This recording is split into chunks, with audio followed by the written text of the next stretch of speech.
क्या आपने कभी सोचा है कि जब कोई औरत धोखा देने का फैसला कर लेती है तो वह आपसे सबसे पहले क्या कहती है? आज मैं आपको वो एक वाक्य बताने जा रहा हूँ जो हर बार धोखे से पहले बोला जाता है, और अगर आप इसे पहचान गए तो आप अपने आप को बहुत बड़े दर्द से बचा सकते हैं। तो वो वाक्य है, तुम मुझे समझते ही नहीं हो। जी हाँ, यही वो पहला संकेत है। लेकिन रुकिए, इसके पीछे की पूरी साइकोलॉजी समझना बहुत जरूरी है, वरना आप फिर से वही गलती दोहराएंगे। स्टोइक फिलॉसफी हमें सिखाती है कि हकीकत को स्वीकार करना ही असली ताकत है। मार्कस ऑरेलियस ने कहा था कि लोग अपने कर्मों से अपनी सच्चाई दिखाते हैं, उनके शब्दों से नहीं। तो चलिए आज हम देखते हैं कि धोखे के पीछे की फीमेल साइकोलॉजी क्या है और स्टोइक सिद्धांत हमें इससे कैसे बचा सकते हैं। जब कोई औरत ये कहती है कि तुम मुझे समझते ही नहीं, तो दरअसल वो आपको ये बता रही है कि उसने अपने मन में पहले ही एक दीवार खड़ी कर ली है। ये वाक्य एक इमोशनल डिस्टेंस बनाने का तरीका है।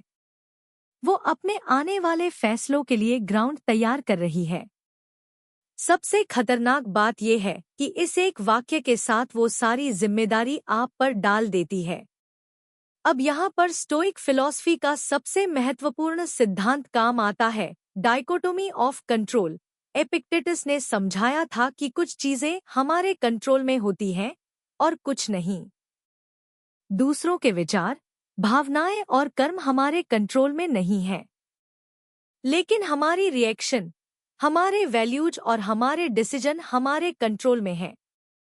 जब वो कहती है तुम मुझे समझते नहीं, तो एक सामान्य आदमी क्या करता है? वो खुद को दोष देना शुरू कर देता है। वो सोचता है कि शायद मैं सच में कम समझ रहा हूँ, शायद मुझे और मेहनत करनी चाहिए।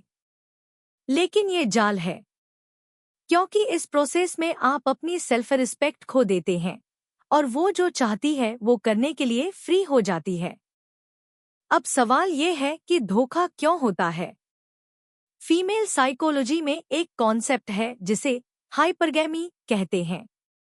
इसका मतलब है कि स्वाभाविक रूप से महिलाएं हमेशा बेहतर ऑप्शन की तलाश में रहती हैं। ये कोई बुराई नहीं है, ये उनकी प्राकृतिक प्रवृत्ति है। लेकिन जब कोई आदमी खुद को कमजोर दिखाता है, लगातार माफी मांगता है, अपनी बाउंड्रीज नहीं रखता, तो वो औरत की नजरों में गिर जाता है।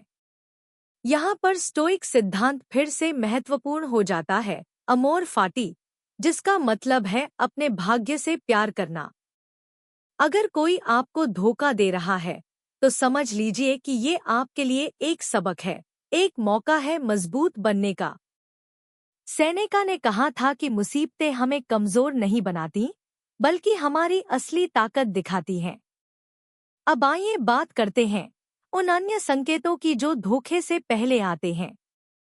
पहला संकेत, वो अचानक से अपनी प्राइवेसी की बहुत डिमांड करने लगती है।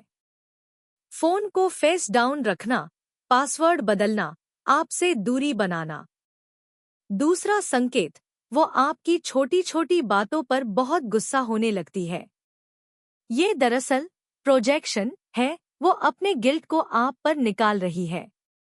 तीसरा और सबसे महत्वपूर्ण संकेत, वो अचानक से अपनी अपीयरेंस और सोशल लाइफ पर बहुत फोकस करने लगती है, लेकिन आपके साथ वक्त बिताने में कोई दिलचस्पी नहीं दिखाती।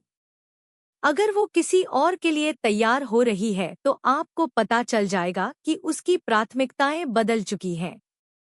लेकिन स्टोइक फिलॉसफी हमें सिखाती है कि इन सब चीजों में उलझने के बजाय हमें अपने ऊपर काम करना चाहिए। मार्कस ऑरेलियस ने मेडिटेशंस में लिखा है कि सबसे बड़ी जीत वो है जो आप अपने ऊपर हासिल करते हैं।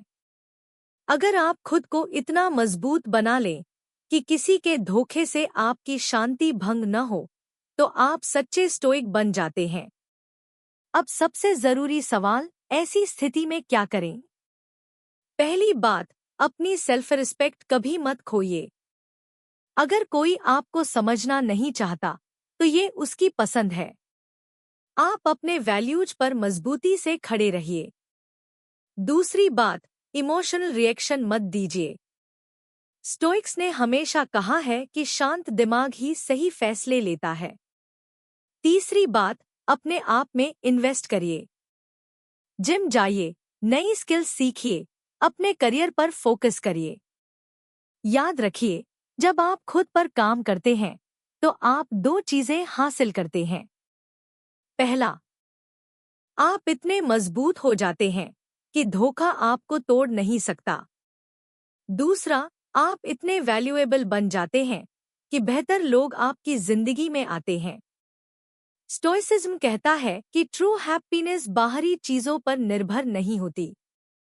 आपकी शांति, आपकी खुशी, आपकी ताकत, ये सब आपके अंदर है। किसी और को ये पावर मत दीजिए कि वो आपकी इनर पीस को हिला सके। तो अगली बार जब कोई कहे तुम मुझे समझते नहीं, तो आप जान जाइए कि क्या हो रहा है। लेकिन पैनिक मत करिए, रिएक्ट मत करिए। बस शांति से अपना रास्ता चुनिए और अपनी डिग्निटी के साथ आगे बढ़िए। क्योंकि असली ताकत वो नहीं है जो दूसरों को बदल दे, बल्कि वो है जो खुद को संभाल ले।